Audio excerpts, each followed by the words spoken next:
Like, how do you pay for a city of 8 million people if an increasing percentage of the population is poor? If the rich people are leaving, which they are. Like, how do you do that? And we're very tired. First of all, we have to stop that far left rhetoric that wants to demonize success. And far too often we do that. We want to be difficult to business. We want to demonize success. We want to do things that impact the quality of life in cities. Like, how do you legalize public urination? We did everything to get encampments off our streets, and I'm back in court fighting with those who want to allow. Why do you go to court? Why don't you just send the cops there? Get off the street. It's not your side. You don't own the sidewalk. Because what are you going to do about it? And I'm with you, Tucker. No, but I'm just saying. Like, I'm not saying. But we're sued because of it. Yeah, but so what? No, we're still doing our job. Don't get me. No, but just make. What are you going to do about it, Mr. Legal Aid guy? You ban guns. Like, only the cops have guns, and we're not allowing people to live on the sidewalk or sell fentanyl to kids. Like, sorry, tough shit. Why don't you do that? You're good, Lord. Kind of go full fascist a little bit. People would love you if you did that. So You've thought about that. Here's what we have done. When we first came into office and we stated that we were not going to allow people to sleep on our streets, we did just that. Yeah. I don't want to hear all that noise. People are not sleeping on our streets. And we were able to move our city from encampments on the sidewalks, on the highways, in our train station. You don't see that anymore in this city. And because of that success, you now have those that are suing us, but we're still carrying out the job. But why don't you put the junkies in their houses, Miss Legal Aid Lawyer? If you're so like, how many junkies do you have living in your house? 0. But you expect taxpayers in Queens to pay for shelter for junkies? Like, what? And that's a disconnect. Who are we serving here? That's the disconnect. You know, the loudest don't represent the majority. I hear from everyday New Yorkers that say, thank you for taking this encampment off our street. Thank you for making sure that our communities have the quality of life issues. But the professional loudest that really are not speaking on behalf of everyday New Yorkers, I hear everyday New Yorkers, and I know that we're in the right direction. I still hear people saying, everyone says New York is getting better, you know, low bar, but it's still, the subways are scary because there are a lot of crazy people on the subways. I saw a picture today of people waiting for a train and they're all standing with their backs against the wall so no one pushes them. Daniel Penny tried to save a man's life. He gets indicted for obviously doing the right thing. What do you do about that? Like, what? Here's what we're going through in the city. What's overshadowing our success is how people are feeling because of random acts of violence. Yes. You have to go back to 2009 when you take out the 2 COVID years to see our subway system safer. We have over 1 billion riders, 4.5 million a day. We have an average of 6 felonies a day out of those 4.5 million a day. But none of that means anything when someone is burned to death on your subway system. That's exactly or someone shoved you to the subway track. But when you do a correlation of what's causing that fear, that anxiety, it's those with severe mental health issues. Millions of Americans are still clinging to their New Year's resolutions, but some goals transcend the flipping of the calendar. Being prepared should always be a goal.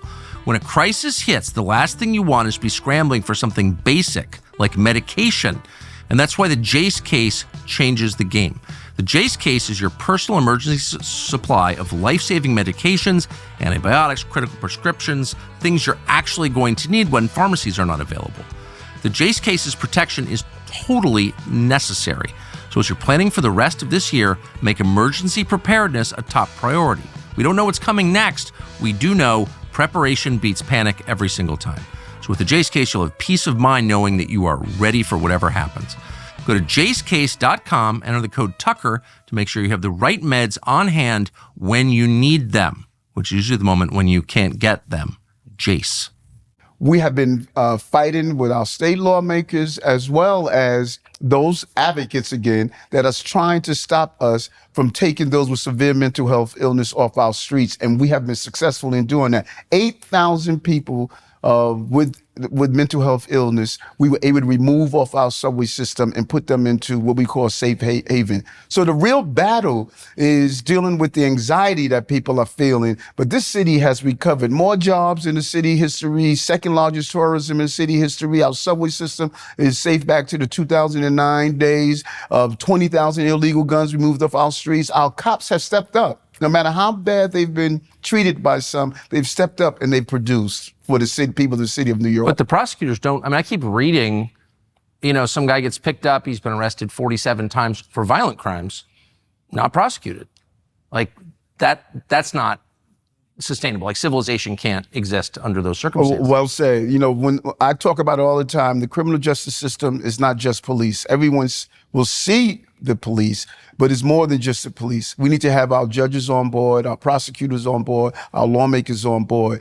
We were just showing stats today, people who are arrested 3 times in a year for the same crimes. The numbers are unbelievable. For robberies, for assault, for burglaries, for grand larceny.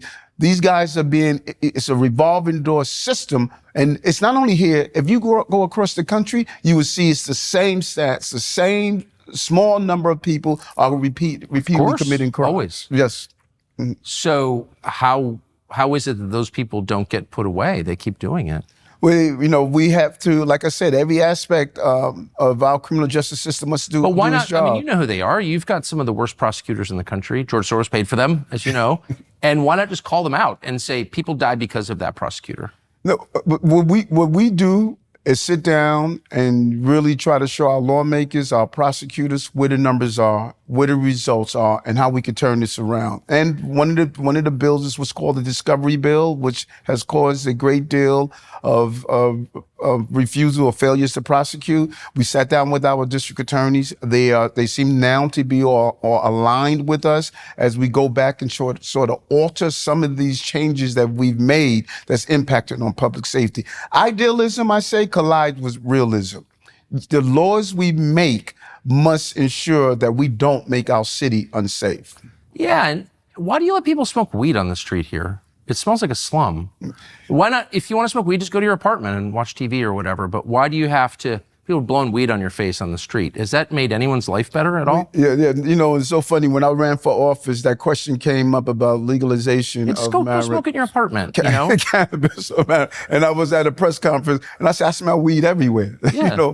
And we need to manage how we're dealing with the cannabis issue. You know what my teachers are telling me? What? Our children are high all the time. Of course they are.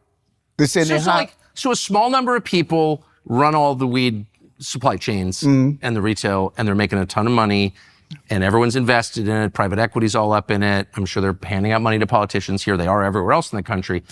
But it's clearly hurting people, and it makes the place smell like a slum. I mean, it's disgusting. And everyone knows that. And why can't anyone do anything about it? Well, one thing we did, we were having, after the law was passed to legalize cannabis, we were having illegal shops open everywhere. And we had no power to close them the way we wanted to. We went back to Albany. This is where our state government is, as you know. We went to Albany and we stated, we have to get this under control. The governor gave us the authority. We've closed down over 1,300 of these illegal shops, almost $67 million in illegal cannabis we took off our streets. And now the legal cannabis business is thriving. But what we must do, now we need to go back and say, listen, what should we be smoking? How we should manage this even more. And I'm with you. I think there's too much open cannabis being smoked on our street. We need to really carefully decide where you can smoke cannabis. And I go with you on that also. Smoke at home. Thanks for watching our YouTube channel. We hope you'll subscribe to it. And by the way, you can hit the little bell on there and get notifications every time we produce a video. We hope you'll do that also.